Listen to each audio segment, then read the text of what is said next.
আমরা স্ট্রেট লাইনের সেকেন্ড চ্যাপ্টারের কনসেপ্টটা একটু জানব। সেকেন্ড চ্যাপ্টারের কনসেপ্টটা বলতে একটুখানি বোঝাই যে এখানে আমরা তো ফার্স্ট চ্যাপ্টারের সম্পর্কে জেনেছি যে স্ট্রেট লাইনের ইকুয়েশন কেমন হয়, স্ট্রেট লাইনের ইকুয়েশনের টাইপ কতগুলো হয়, কিরকম আকার হয়, কিভাবে প্রবলেমগুলো হয়, সেগুলো নিয়েও কথাবার্তা বলি। এবার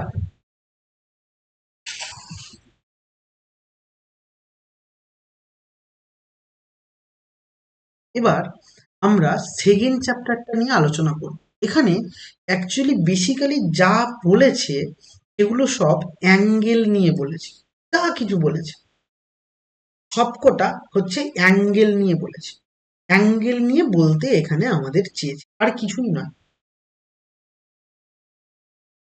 এবার এখানে অ্যাঙ্গেল বলতে কিরকম,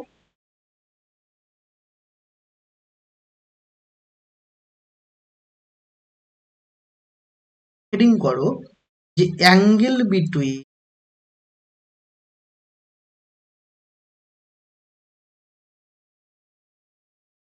টু স্ট্রেট লাইন।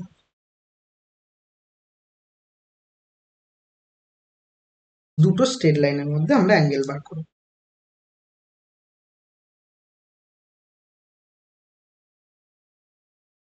দেখো বাবা, angle between two straight line বলতে কি? Angle between two straight line বলতে আমরা যেটা বুঝবো যে দুটো স্ট্রেট লাইনের মধ্যে অ্যাঙ্গেল, এই অ্যাঙ্গেলটা কেমন হয়, কবে হয়, সেগুলো নিয়ে আমি একটু কথাবার্তা বলি। ধরো তোমার কাছে দুটো স্ট্রেট লাইন দেওয়া আছে,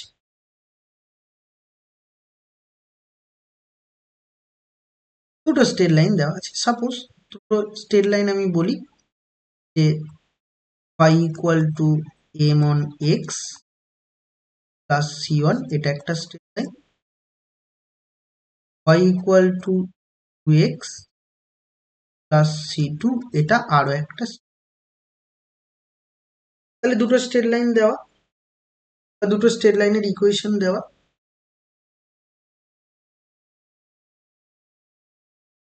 এবার এই দুটো স্ট্রেট লাইন, এদের মধ্যে অ্যাঙ্গেলটা ফাইন্ড করতে দিয়ে এর মধ্যে অ্যাঙ্গেলটা কি হয়, বা দুটো স্ট্রেট লাইনের মধ্যে অ্যাঙ্গেল কি। এবার এই দুটো স্ট্রেট লাইন থেকে আমরা কি কি জেনে এসেছি বাবা? এটা হচ্ছে ওয়াই ইন্টারসেপ্ট ফর্ম বা সি ইন্টারসেপ্ট ফর্ম, যেখানে এই যে এম ওয়ান, এই এম ওয়ানটা আমরা জানি স্লোপ বা গ্রেডিয়েন্ট, বা গ্রেডিয়েন্ট। আর এইখানে যে এম টুটা, এই এম টুটা আমরা অবশ্যই জানি এটা এই 2 নম্বর স্ট্রেট লাইনের স্লোপ বা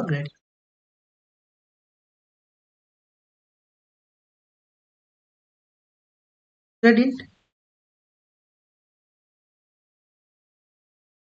এবং স্লোপ বা গ্রেডিয়েন্ট মানে আমরা কি জেনেছিলাম বাবা? যে স্লোপ বা গ্রেডিয়েন্ট হলো অবশ্যই যে দুটো স্ট্রেট লাইনের মধ্যে অ্যাঙ্গেল তো পরের কথা, আগে হচ্ছে অবশ্যই দুটো স্ট্রেট লাইনের মধ্যে অ্যাঙ্গেল যা খুশি বার করি না কেন, আমরা সে তো পরের ব্যাপারে আসছি যে দুটো স্ট্রেট লাইনের মধ্যে অ্যাঙ্গেল এটা হবে সেটা হবে, সেগুলো পরে। কিন্তু এই স্লোপ বা গ্রেডিয়েন্ট বলতে আমরা শিখেছিলাম যে যে কোনো একটা স্ট্রেট লাইন পজিটিভ ডিরেকশনে, ভালো করে বোঝো বাবা, যে কোনো একটা স্ট্রেট লাইন পজিটিভ ডিরেকশনে এক্স অ্যাক্সিসের সঙ্গে, পজিটিভ ডিরেকশনে কথাটা অ্যাকচুয়ালি ভুল, আমি যদি পজিটিভ আঁকি তাহলে পজিটিভ ডিরেকশনে হয়, কিন্তু আমি বলেছিলাম মাথায় রাখবে যে অ্যান্টি ক্লকওয়াইজ, অ্যান্টি ক্লকওয়াইজ যে অ্যাঙ্গেল তৈরি করে তার ট্যান যদি নাও তাহলে সেটা হচ্ছে গ্রেডিয়েন্ট। এবার আমি ধরে নাও এই দুটো স্ট্রেট লাইনকে আমি গ্রাফিক্যালি মুভমেন্ট করে, যে গ্রাফিক্যালি ব্যাপারটা কেমন হয় আমরা তো জানি না, পার্টিকুলার স্ট্রেট লাইন যেহেতু নেইনি সেহেতু আমরা জানি না, র্যান্ডামলি একটা আঁকছি বা ড্র করছি। ধরো বাবা এই স্ট্রেট লাইনটা, মানে এটা হচ্ছে এক্স অ্যাক্সিস, এটা ওয়াই অ্যাক্সিস, এটা তোমার জানা। বলছি আমি একটা স্ট্রেট লাইন ধরো এইটা, এবং আরেকটা স্ট্রেট লাইন ধরো এরম গেছে। তুমি বলবে স্যার এই দুটো স্ট্রেট লাইন এক্স ওয়াই অ্যাক্সিসে কাট করেছে, আমি বলবো হ্যাঁ, সমস্ত স্ট্রেট লাইন কিন্তু এক্স অ্যাক্সিস এবং ওয়াই অ্যাক্সিসকে কাট করবেই। শুধুমাত্র কেবলমাত্র কারা কাট করে না, যারা 0 দিয়ে পাস করে। তুমি ওয়াই অ্যাক্সিসকে বাড়িয়ে দাও এবং স্ট্রেট লাইনকে বাড়িয়ে দাও, কোথাও না কোথাও কাট করবে। আর এবং এই লাইনটা এই নিচের দিকে ওয়াই অ্যাক্সিসকে কাট করবে, মানে কাট করতেই হবে। আমি ধরে নিচ্ছি এ, মানে এইটা ধরো 1 নম্বর স্ট্রেট লাইন এবং এইটা হচ্ছে 2 নম্বর স্ট্রেট লাইন। 1 নম্বর যে স্ট্রেট লাইনটা আছে বাবা, সে পজিটিভ ডিরেকশনে ধরে নাও আলফা অ্যাঙ্গেল করেছে। আবার 2 নম্বর যে স্ট্রেট লাইনটা আছে সেটাও অ্যান্টি ক্লকওয়াইজ, এটার সাথে অ্যান্টি ক্লকওয়াইজ মানে এই দিকে, এ যদি বিটা অ্যাঙ্গেল করেছে, তাহলে অবশ্যই আমি বলতে পারবো যে এখানে m1 যেহেতু ধরেছি, তাহলে m1 ইকুয়াল টু অবশ্যই ট্যান আলফা। আর 2 নম্বর স্ট্রেট লাইন m2 ধরেছি, তাহলে m2 ইকুয়াল টু অবশ্যই ট্যান বিটা। ক্লিয়ার? এই অবধি কোনো ডাউট আছে?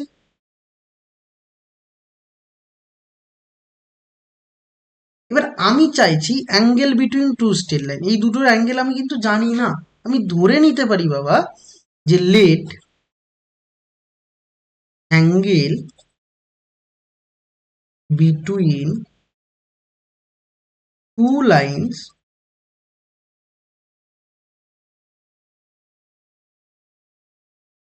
B theta.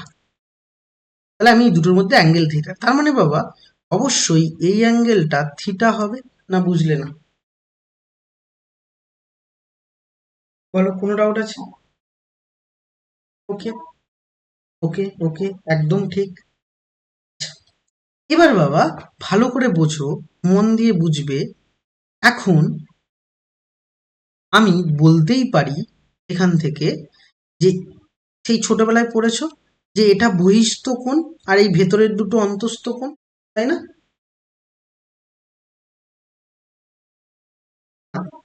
তার মানে ওটা হচ্ছে এক্সটার্নাল অ্যাঙ্গেল, এটা একদম এটা ইন্টারনাল অ্যাঙ্গেল।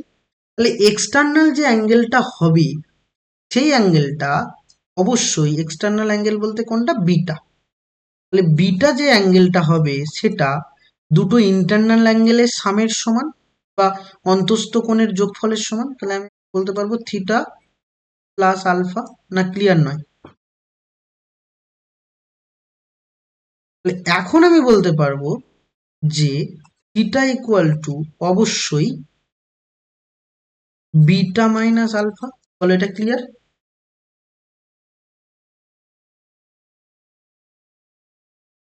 তাহলে আমি বাবা এখানে অবশ্যই বলতে পারি যে ট্যান বোথ সাইডে যদি লাগাই, তাহলে এখানেও ট্যান বিটা মাইনাস আলফা হবে। তাহলে এখন আমি এটা বলবো যে tan beta minus tan alpha, tan A minus B এর ফর্মুলা, আর 1 plus tan beta tan alpha. Clear? কোনো ডাউট আছে? ওকে, তাহলে তাই যদি হয় বা এই কাজটা যদি এখানে আমরা করি, তাহলে তুমি কি জানো? ট্যান বিটার ভ্যালু এই উপরে দেখো, আমি বলেছি tan beta equal to m2, tan alpha equal to. তাহলে এখন আমি বলতে পারবো এটা অবশ্যই m2 আর এটাই m1, এবং পরেরটা এখানেও তাই আমি বলতে পারবো m1 m2। ক্লিয়ার? তাহলে এখন তুমি বলতে পারবে যে there four theta equal to tan inverse. Actually inverse জিনিসটা তোমরা এখনো শেখোনি, ইনভার্স জিনিসটা অ্যাকচুয়ালি শিখবে ক্লাস 12-এ। এটা ট্যান ইনভার্স বলে, tan inverse of m2 minus m1 divided by 1 plus m1 m। Clear? কোনো ডাউট আছে?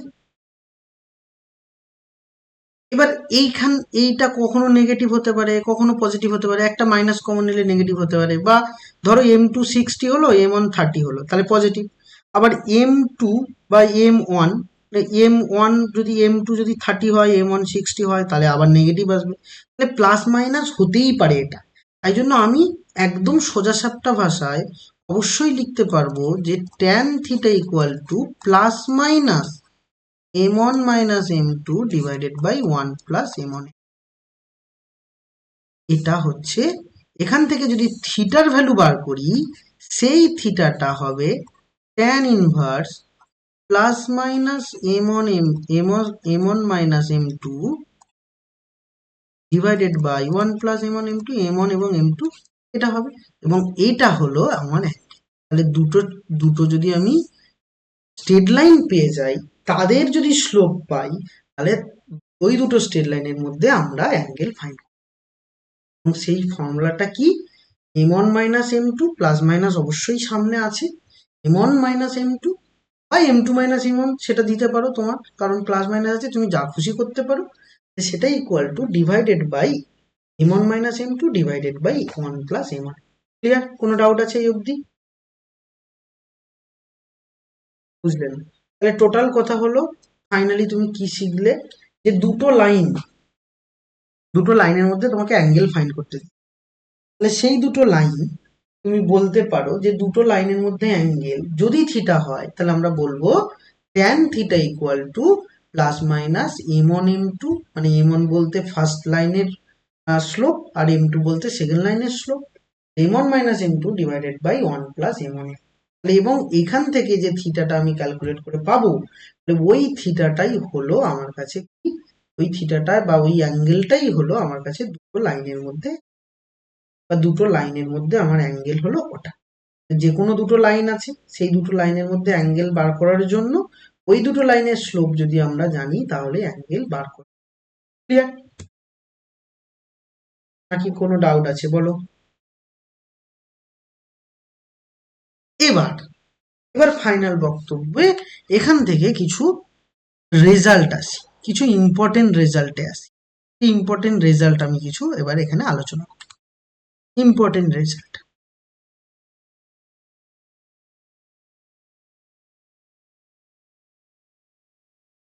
ইম্পর্টেন্ট রেজাল্ট বলতে বাবা আমরা কি জানবো? দেখো, কিছু ইম্পর্টেন্ট রেজাল্ট আমি বলি। কিছু ইম্পর্টেন্ট রেজাল্ট বলতে দেখো, ভালো করে বুঝবে যে যে কোনো দুটো লাইন আমি বলছি যে সেই দুটো লাইন হচ্ছে প্যারালাল। বলছি ওয়ান কনক্লুশনে বলছি যে if two lines y equal to ধরো m1x প্লাস c অ্যান্ড আরেকটা লাইন c1, আরেকটা line y equal to m2x plus c2 আর প্যারালাল।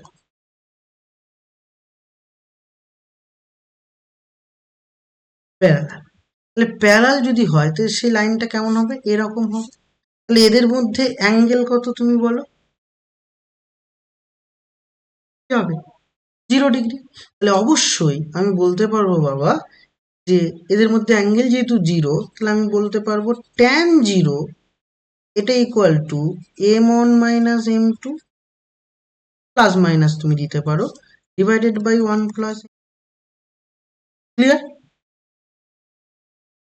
তাহলে tan 0, যেহেতু tan 0 ডিগ্রির ভ্যালু 0, তাহলে কোনাকুনি গুণ করলে 0 ইকুয়াল টু অবশ্যই plus minus m1 - m2 divided by 1 plus m1 m2। কোনাকুনি যদি গুণ করো, তাহলে তুমি পাবে m1 - m2 that equal to 0। Therefore m1 equal to m2। তাহলে দুটো লাইন যদি প্যারালাল হয়, তাদের স্লোপ সব সময় একই থাকে। ক্লিয়ার নাকি না? তাহলে যে কোনো দুটো লাইন যদি প্যারালাল হয়, তাহলে তাদের মধ্যে অ্যাঙ্গেল, তাদের যে হচ্ছে স্লোপ, সেটা সব সময় 0 হবে। ক্লিয়ার নাকি নাই বলো? ব্যাস, দুটো লাইন প্যারালাল হয়ে তাদের মধ্যে অ্যাঙ্গেল 0, এটা নিয়ে কোনো ডাউট নেই আমার, এটা অবশ্যই সত্য কথা। দুটো লাইন প্যারালাল হলে তাদের স্লোপ সব সময় হচ্ছে সেম।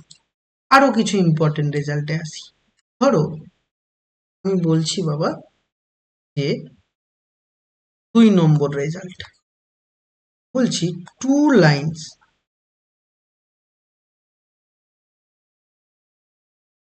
আর মিউচুয়ালি পারপেন্ডিকুলার, বা যার বাংলা হলো দুটো লাইন একে অপরের উপর লম্ব। তাহলে সেই দুটো লাইন কি কি? ধরে নাও y equal two m1x plus c1 and y equal to m2x plus c2। তাহলে এই হচ্ছে দুটো লাইন। তাহলে এই দুটো লাইন আমি বলছি যে এরা একে অপরের উপর পারপেন্ডিকুলার বা লম্ব। এই একটা লাইন, এবং অবশ্যই এই আরো একটা লাইন। তাহলে এই লাইনটা y equal two m1x plus c1 এবং এইটা y ইকুয়াল টু m2x।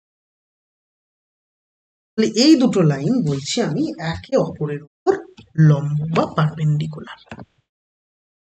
তাহলে এরা যদি একে অপরের উপর লম্ব হয় বোঝো, তাহলে এদের মধ্যে অ্যাঙ্গেল কত? অ্যাঙ্গেল হচ্ছে 90 ডিগ্রি। তাহলে 90 ডিগ্রি বা π/2 যদি হয় 90 ডিগ্রি অথবা পাই, তাহলে আমি এখন বলতে পারবো যে দুধের মধ্যে অ্যাঙ্গেল tan π/2। তাহলে এটা ইকুয়াল টু, আবার তুমি জানো, m1 minus m2 divided by 1 plus m1 m2। Clear? এবার দেখো বাবা, 90 ডিগ্রি মানে আমরা বলতে পারি অসঙ্গত। আমাদের এটা ছোটবেলায় শিখেছিলাম। তার মানে কি অসঙ্গত? মানে অবশ্যই অবশ্যই এটা 1/0 বলতে পারি আমরা, 1/0 হয়। 1/0 plus minus m1 minus m2 divided by 1 plus m1 m2। তাহলে এখন বাবা আমি বলতে পারবো যে কোনাকুনি যদি গুণ করি তাহলে 1 plus m1 m2 that equal to 0। Therefore m1 m2 equal to -1। Clear? তাহলে দুটো লাইন যদি পারপেন্ডিকুলার হয় তাহলে তাদের যে স্লোপ বা গ্রেডিয়েন্ট, এই দুটোকে গুণ করলে সব সময় বা সর্বদাই আমরা -1 পেতে পারবো। নাকি না বুঝলে না? তাহলে এই হচ্ছে পরের চ্যাপ্টারে যা কিছু করব সব এটা নিয়ে করব। পরের চ্যাপ্টারে যা কিছু করব সব কিন্তু এটা নিয়েই করব। এবার প্রশ্ন হলো যে এটা নিয়ে যদি করি তার মানে আমি কি করলাম? এই তিনটে জিনিস। আরো কিছু জিনিস আছে যেগুলো আমি বলবো অঙ্ক করার সময় হেল্প করবে, ওগুলো ফর্মুলা নয় বা কিছু নয়। এই তিনটেই আমার কাছে মেন ফ্যাক্ট। যে যদি দুটো লাইন যাদের মধ্যে আমাকে অ্যাঙ্গেল ফাইন করতে দিয়েছে, আমি ওই দুটো লাইনের মধ্যে অ্যাঙ্গেল মনে মনে ভেবে নিয়েছি যে ওই দুটো লাইনের মধ্যে অ্যাঙ্গেল হলো থিটা, তাহলে ট্যান থিটা ইকুয়াল টু অবশ্যই হবে m2 -1 প্লাস মাইনাস দেব divided by 1 plus m1 m2। এবং দুটো লাইন যদি প্যারালাল হয় তাদের কখনোই হচ্ছে তাদের স্লোপ কখনোই কিন্তু আলাদা নয়, তাদের স্লোপ সবসময় সমান হয়। এবং দুটো লাইন যদি পারপেন্ডিকুলার হয়, প্যারালাল হলে স্লোপ সমান হয়, পারপেন্ডিকুলার হলে মাল্টিপ্লাই করলে মাইনাস। ক্লিয়ার? কোনো অসুবিধা আছে? এবার আমি কিছু কনক্লুশনে আসি। কনক্লুশন মানে কি? যেটা আমাদের অঙ্ক করতে গিয়ে হেল্প করবে।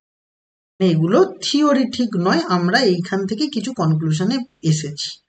তাহলে যেটা আমার অঙ্ক করতে হেল্প করবে, এরকম কনক্লুশন যেটা বলি। দেখো, এটা একটা জিনিস তুমি কল্পনা করবে, একটু পড়ার সময় ভাববে, তাহলে বুঝতে পারবে। ধরো আমি বলছি যে এইটা তোমার কাছে এক্স অ্যাক্সিস, এটা ওয়াই অ্যাক্সিস। ধরো দুটো লাইন প্যারালাল, তাহলে এই একটা লাইন এবং এই একটা লাইন, এরা দুজন প্যারালাল।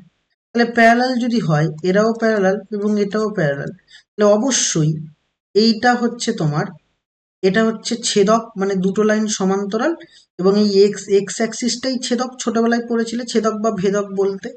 তাহলে এই যদি ভেদক হয় তাহলে এই অ্যাঙ্গেলটা এবং এই অ্যাঙ্গেলটা সমান। এটা আলফা হলে এটা আলফা, কারণ এটা হচ্ছে, এটাকে বলা হয় ইংরেজিতে কো এক্সটেরিয়র বা কো ইন্টেরিয়র অ্যাঙ্গেল। মানে হলো তুমি বলতেই পারবে যে এটা হচ্ছে তোমার অনুরূপ কোণ, তাহলে অনুরূপ কোণ মানে সমানই হবে। তাই জন্য তাদের যদি ট্যান বলি, তাহলে ট্যান আলফা, এটাও ট্যান আলফা, দুটোই সমান, তাই m1 m2 সমান। ক্লিয়ার? এই কারণেই হচ্ছে, কিন্তু আমরা সেটা অঙ্ক করে বার করেছি যে হয়। কিন্তু তুমি যদি প্র্যাকটিক্যালি ভাবো তাহলে এই ডায়াগ্রামের দিকে তাকালেই বুঝতে পারবে যে তাদের স্লোপ সমান। ওকে, এবার কিছু আমি ইম্পর্টেন্ট কনক্লুশনে আসি যেগুলো আমার অঙ্ক করতে গিয়ে হেল্প করবে। কোনো ফর্মুলা নয়, অঙ্ক করতে গিয়ে হেল্প করবে। তাহলে আমি এখন বলতে পারবো কিছু কনক্লুশন। কনক্লুশনটা কি? ধরো বাবা, তোমাকে আমি বলছি যে তোমাকে বলা হয়েছে যে y equal to m x plus c, বা বা আমি জেনারেল একটা ইকুয়েশন বলছি যে x plus b y plus c এটা ইকুয়াল টু 0। এটা কি একটা স্ট্রেট লাইনের ইকুয়েশন? এটা কিরকম, ধরে নাও এরকম। এবার এই স্ট্রেট লাইনের উপর এটা, এই ইকুয়েশন হলো x plus b y plus c equal to 0। এই ইকুয়েশন বা এই স্ট্রেট লাইনের উপর বলছে একটা পারপেন্ডিকুলার লাইন আছে যেটা কিনা এটা। তাহলে এই পারপেন্ডিকুলার লাইনের ইকুয়েশনটা তোমাকে আমি বলছি যে এই পারপেন্ডিকুলার লাইনের ইকুয়েশনটা তোমাকে ফাইন্ড করতে। তাহলে এই পারপেন্ডিকুলার লাইনের ইকুয়েশনটা বলছে, এই ইকুয়েশন দেওয়া আছে এবং এই ইকুয়েশনটা তোমাকে তাহলে এই ইকুয়েশনটা তুমি বার করবে। তাহলে এই ইকুয়েশনটা বার করতে চাইছো, তোমার রেজাল্ট কি জানো বাবা? এর স্লোপ এবং এর স্লোপ কিন্তু -1 হবে। তাহলে তুমি জানো না, মনে মনে ভেবে নাও যে এর স্লোপটা হচ্ছে, মনে মনে ভেবে নাও যে বাবা এর স্লোপ হচ্ছে অবশ্যই, অবশ্যই যে এর স্লোপ আমি ধরে নিচ্ছি এম, এই লাইনটার স্লোপ। তাহলে এই লাইনটার স্লোপ যদি এম হয়, এই লাইনটার স্লোপ কি? এই লাইনটার স্লোপ ইকুয়েশন থাকলে স্লোপ বার করতে পারি। কিভাবে বার করব না, b y equal to minus a x minus c. তাহলে y equal to minus a by b into x plus minus c by b হবে। এবং আমরা জানি y equal to m x plus c এর এরকম ফর্মে যদি থাকে, এক্স এর কফিসিয়েন্ট মানে এই এমটা হয় স্লোপ, তাহলে এই লাইনের স্লোপ কত বাবা? এই লাইনের স্লোপ এক্স এর কফিসিয়েন্ট। তাহলে স্লোপ বার করি আমরা এইভাবেই, যে কোনো ইকুয়েশন থাকবে y equal to m x plus c আকারে নিয়ে যাবো, তাহলে স্লোপ পেয়ে যাবো। তাহলে এর স্লোপ কত? Minus a by b. তাহলে এর স্লোপ যদি বাবা মাইনাস এ বাই বি হয়, তাহলে এর স্লোপ এবং এই স্লোপ গুণ করলে কি হবে? 1 হবে। তাহলে দেয়ারফর আমি -1 হবে। দেয়ারফর আমি বলতে পারবো minus a by b into m, এটা equal to -1। Therefore m equal to কি হবে বাবা? বি বাই এ হবে। ক্লিয়ার? তুমি এরকম ভাবেও ভাবতে পারো যে দেখো বাবা মাইনাস এ বাই বি, তাহলে এর সাথে কি গুণ করলে -1 আসছে? তাহলে বি বাই এ গুণ করলে -1 আসছে। তাহলে অবশ্যই আমি ওই লাইনের স্লোপ বলতে পারবো হচ্ছে বি বাই এ। তাহলে বি বাই এ যদি হয়, তাহলে এর উপর আরেকটা পয়েন্ট আমার দরকার ইকুয়েশন পেতে গেলে। ধরো এই পয়েন্টটা হচ্ছে x1, y। এখন আমি বলতেই পারবো যে ওই লাইনটার ইকুয়েশন, তাহলে দেয়ারফর ইকুয়েশনটা যদি আমি বার করতে চাই, তাহলে ইকুয়েশন অবশ্যই হবে যে y minus y1 equal to minus b, sorry, b by a equal to x minus x.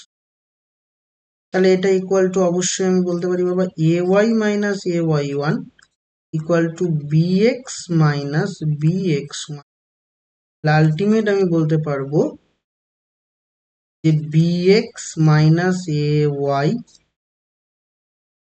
Equal to b x one minus a y one.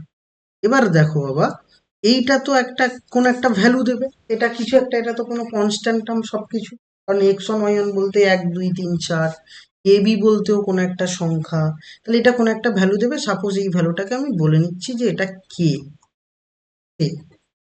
তাহলে এখন আমি বলতে পারবো therefore b x minus a y equal to, তাহলে আমি বলতে পারি কে হচ্ছে কি, কে হচ্ছে কোনো একটা কনস্ট্যান্ট। অবশ্যই এই কনস্ট্যান্টটা হবে আরবিটারি কনস্ট্যান্ট, মানে যা খুশি হতে পারে এর ভ্যালু, আমরা জানি না সেটা। তাহলে এখন তুমি ভালো করে বোঝো, তোমার লাইনের ইকুয়েশন কি ছিল বাবা? X plus b y plus c equal to zero, এর পারপেন্ডিকুলার লাইনের ইকুয়েশন তুমি কি পেয়েছো? B x minus a y comma zero. তার মানে দেখো বাবা, এখানটায় এই বিটা এক্স এর ঘাড়ে চলে গেছে, মানে এক্স এর কফিসিয়েন্ট হয়ে গেছে, আর এক্স এর ওয়াই এর কফিসিয়েন্টটা হয়ে গেছে এক্স এর কফিসিয়েন্ট, এবং মাঝখানে সাইনটা চেঞ্জ, তাই না? নাকি না, বুঝলে না? তাহলে টোটাল কথা, আমরা অঙ্ক করার সময় যদি তোমাকে বলে, একটা এক্সাম্পল দিয়ে বোঝাই, যদি তোমাকে বলে যে বাবা 2x minus 3y plus 5 equal to 0, এইটার পারপেন্ডিকুলার লাইনের ইকুয়েশন কি হবে? এর বলেছে পারপেন্ডিকুলার লাইনের ইকুয়েশন, পারপেন্ডিকুলার পারপেন্ডিকুলার যে লাইনটা আছে তার ইকুয়েশন কি হবে, এই তোমাকে জানতে চেয়েছে। এইটা যদি তোমাকে বলে তাহলে তুমি কি করবে? না, তোমাকে অত শত কিছু করতে হবে না, 3 চলে যাবে এক্স এর কাছে, 3x হবে, 2 চলে যাবে ওয়াই এর কাছে, ওয়াই হবে, মাঝখানে যা সাইন থাকবে চেঞ্জ হবে, এবং ইকুয়াল টু কে বা plus K equal to zero, K equal to কেও ধরতে পারো বা plus K equal to zero, যেখানে কেটা কি, কেটা হচ্ছে আরবিটারি কনস্ট্যান্ট, এটা আমরা জানি না কে এর ভ্যালু। ক্লিয়ার? না কোনো অসুবিধা আছে বলো? তাহলে দেখো, এটা আমরা এক্ষুনি দেখেছি যে এখানে ছিল x plus b y plus c equal to zero, আর এখানে b x minus a y equal to k. তার মানে ইকুয়েশন গুলো, কফিসিয়েন্ট গুলো, কফিসিয়েন্ট ইকুয়েশনের কফিসিয়েন্ট গুলো ইন্টারচেঞ্জ হয়েছে, মাঝখানে সাইন চেঞ্জ হয়েছে, প্লাস থাকলে মাইনাস হয়, মাইনাস থাকলে প্লাস হয়। তখন আমাকে পরীক্ষা হলে আর এত বড়টা করতে হবে না, এই যে স্লোপ ধরে ইকুয়েশন যে বার করলাম, এই প্রসেসটা করার দরকার হয়। ক্লিয়ার? কোনো ডাউট আছে? এবার নেক্সট আমি আসি, যদি প্যারালাল হতো, যদি এটা প্যারালাল হতো তাহলে আমরা কি করতাম সেগুলো নিয়ে একটু বলি। ধরো তোমাকে আবারও আমি কথা বললাম, তোমাকে একটা জেনারেল আমি ইকুয়েশন দিলাম বাবা, x plus b y plus c equal to, তাহলে কোন লাইনটা? ধরো এই হচ্ছে ওই লাইনটা। এখন আমি বলছি যে এর প্যারালাল লাইন ধরো এই রেডটা, আর এর ইকুয়েশন কি আছে? এই ব্ল্যাক এর equation x plus b y plus c equal. তাহলে এই লাইনের ইকুয়েশন বার করব কিভাবে? এর উপর ধরে নাও একটা পয়েন্ট আছে, এর উপর ধরে নাও একটা পয়েন্ট আছে, পয়েন্টটাকে আমি সাপোজ বলছি x1, y। তাহলে একটা পয়েন্ট আছে, তাহলে স্লোপ যদি জানতে পারি তাহলে হয়ে যাবে। একটু আগে আমরা শিখেছি প্যারালাল লাইন যদি হয় এর স্লোপ যা হবে এর স্লোপও তাই হবে। তাহলে এর স্লোপটা বার করি, তাহলে এর স্লোপ বার করার নিয়ম কি বাবা? অবশ্যই এটাকে y equal to mx plus c ফর্মে সাজাতে হবে। তাহলে by equal to minus x minus c, তাহলে y equal to minus a by b whole into x plus minus c by b. তাহলে এই এক্স এর কফিসিয়েন্ট যেটা আছে এটাই স্লোপ, তাহলে এখন আমি বলতে পারবো এম ইকুয়াল টু, মানে এর এমটা মাইনাস এ বাই বি। তাহলে এইটার যদি আমি বলি এম ড্যাশ, তাহলে এর এম ড্যাশ ইকুয়াল টুও হবে মাইনাস এ বাই বি, নাকি না, বুঝলে না?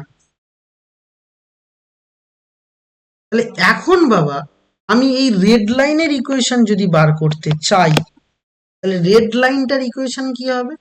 না, y minus y one equal to m dash into x minus x one. তাহলে y minus y one equal to m dash মানে minus a by b into x minus. তাহলে এখন b যদি মাল্টিপ্লাই করি, b y minus b y one equal to minus a x plus a x one, x one, এটা আমি পেয়েছি। তাহলে এখন এটাকে যদি সাজিয়ে গুছিয়ে লিখি তাহলে ইকুয়েশন দাঁড়াচ্ছে যে a x plus b y that equal to a x one plus b y one. এবার দেখো বাবা, এটা কি, এটা একটা কনস্ট্যান্ট টার্ম, তাহলে এটাকে আমি বলতে পারবো কে, এটাকেই বলতে পারবো কে, কে এটা arbitrary constant, therefore a x plus b y that equal to k, এটা হচ্ছে আরবিটারি কনস্ট্যান্ট, আরবিটারি কনস্ট্যান্ট। বলো, ক্লিয়ার? তাহলে এখন বাবা তুমি লক্ষ্য করো ভালো করে, যে ইকুয়েশন ছিল এরকম, এর প্যারালাল লাইনের ইকুয়েশন তাহলে হলো কি, হলো সেম ইকুয়েশন হয়েছে, শুধুমাত্র এর কনস্ট্যান্ট টার্মটা চেঞ্জ হয়েছে। এক্স প্লাস বিওয়াই ছিল, এখানেও এক্স প্লাস বিওয়াই। যদি হচ্ছে এক্স মাইনাস বিওয়াই হতো, তারপরেও হতো কিন্তু এক্স মাইনাস, যেমন ছিল তেমনই হবে, কনস্ট্যান্ট টার্মটা চেঞ্জ হবে। ক্লিয়ার নাকি না? ব্যাস, এই কটা জিনিস যদি তুমি জানো, তাহলে তোমার অঙ্ক খুব ভালো করে তুমি করতে পারবে। আর একটা কথাবার্তা আমি একটু বলি, লাস্ট ফাইনাল একটা কথা বলি, সেটা হচ্ছে, তো দুটো লাইন প্যারালাল হলে কেমন হয়, পারপেন্ডিকুলার হলে কেমন হয়, সে তো আমরা বুঝলাম, কিন্তু কিন্তু তোমাকে যদি বলা হয় যে তোমাকে দুটো লাইন দিয়েছে, a1x plus b1y plus c1 equal to 0 একটা line, and a2x plus b2y plus c2 equal to 0, এই দুটো লাইন তুমি বলছো আর প্যারালাল। দুটো লাইন যদি প্যারালাল হয়, তাহলে তুমি তো জানো যে এদের স্লোপ গুলো সমান, সে তো আমি করতে পারবো, সেটা নিয়ে অসুবিধা কিছু নেই, দুটো লাইনের স্লোপ সমান। কিন্তু কিন্তু বাবা, অবশ্যই এই লাইনটা এবং এই লাইনটা যেহেতু দুটো প্যারালাল, তাহলে তুমি অবশ্যই বলতে পারবে এদের কফিসিয়েন্টের রেশিওগুলো ইকুয়াল। এখন আমি বলতে পারবো a1/a2 equal to b1/b2 equal to c1/c2, এটাও আমরা বলতে পারি। এটা যদিও কোনো খুব একটা অঙ্কে কাজে লাগবে না, কিন্তু এটা জেনে রাখো, কারণ এটা ক্লাস 12-এ তোমার হেল্প হবে, যে আমরা দুটো লাইনের স্লোপ তো ইকুয়াল বলতেই পারি। দুটো লাইন যদি পারপেন্ডিকুলার, সরি প্যারালাল হয়, তাদের স্লোপ সমান, এটা আমরা জানি। কিন্তু দুটো লাইন যদি পারপেন্ডিকুলার না হয়, প্যারালাল হয়, তাহলে স্লোপ সমানের থেকেও বড় কথা, যে এদের কফিসিয়েন্ট যেগুলো আছে তাদের রেশিও গুলো সমান হবে। তাহলে এক্স এর কফিসিয়েন্ট a1, এক্স এর কফিসিয়েন্ট a2, তাহলে a1/a2, আবার ওয়াই এর কফিসিয়েন্ট b1, ওয়াই এর কফিসিয়েন্ট b2, তাহলে b1/b2 equal to c1/c2। Clear নাকি না? বলো, কোন কোনো ডাউট আছে? বুঝেছো তো? ওকে, এই হচ্ছে তোমার কনসেপ্ট।